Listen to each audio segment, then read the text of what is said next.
I get it, you're staring at a whole aisle of incubators and shakers and wondering if you're about to throw good money down the drain on something that will end up gathering dust. You've probably spent a few minutes scrolling through specs, maybe watching a couple of unboxing videos that sound a bit too polished, and now you're left with the nagging question, is this the right tool for my lab, or am I just buying a fancy paperweight?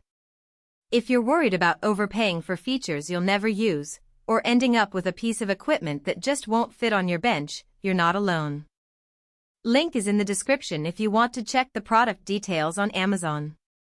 The benchmark H1001 Incu-Shaker Mini is marketed as a space-saving solution that still gives you the core functions of a full-size shaking incubator. At just 11 inches wide, it's one of the smallest units you'll find, which is a big deal if you're working in a cramped bench space or a teaching lab where every inch counts. The touchscreen interface lets you set temperature, shaking speed, and timer without digging through a maze of knobs, and the patented magic clamp system promises a quick swap of flask holders, something that, on paper, should cut down the downtime between runs. So who actually benefits from this little machine? If you're a hobbyist, a small-scale biotech startup, or a teaching lab that only needs to run a few cultures at a time, the compact footprint is a real advantage.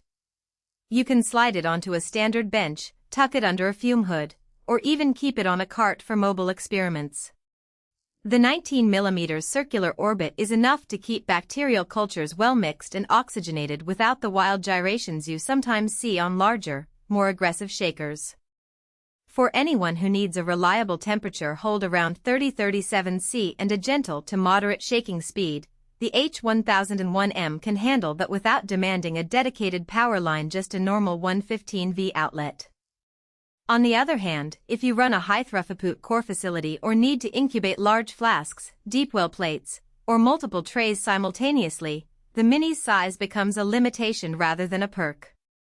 The 11-inch width means the internal chamber can only accommodate a handful of standard 250 ml flasks at once, and the orbit radius is fixed at 19 mm, so you won't get the vigorous mixing you might need for tougher cell lines or for suspensions that tend to settle.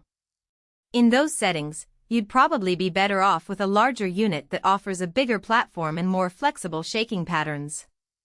Let's talk about the practical strengths that show up once you actually plug this thing in. First, the touchscreen is genuinely intuitive.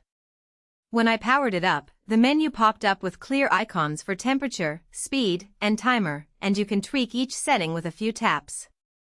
The interface remembers the last program you ran, which is handy if you have a routine protocol you repeat daily. Second, the magic clamp accessories really do make swapping flasks faster than the traditional screw-down clamps you see on older models. The clamps click into place and release with a light press, so you're not wrestling with a wrench every time you want to change a culture. That can shave a minute or two off each batch, a small saving that adds up over a week of continuous work. Now for the trade-offs you'll notice after a few days of use. The incubator's temperature control, while adequate for most microbiology work, can drift by a degree or two when you open the door frequently. That's not a surprise for a unit of this size, but if you're running temperature-sensitive enzyme reactions, you might need to monitor more closely or consider a model with tighter thermal regulation. The shaking speed is also limited to a modest range. It won't reach the high RPMs some protocols demand for yeast or filamentous fungi. If you need that level of agitation, you'll quickly hit the ceiling. Another point that often flies under the radar is noise. Because the motor is compact, the unit produces a soft hum that's noticeable if your bench is right next to a quiet workstation. It won't disturb a bustling lab, but if you're in a shared office space or a classroom, the constant background buzz can be a mild distraction. The good news is it's not ear-splitting, just a constant reminder that something is running. The price tag sits in the middle of the market for shaking incubators, more expensive than a basic orbital shaker, but cheaper than a full-size incubator with advanced shaking profiles. Considering what you get, a decent temperature range, a reliable orbit, a touchscreen, and the quick-change clamps, the value proposition makes sense if your workflow aligns with the device's capabilities. You're not paying for a giant chamber you'll never fill, and you're not overpaying for features you'll never use. So, should you buy the benchmark H1001M? If you're a small lab, a teaching environment, or a startup that needs a compact, easy-to-house incubator for routine bacterial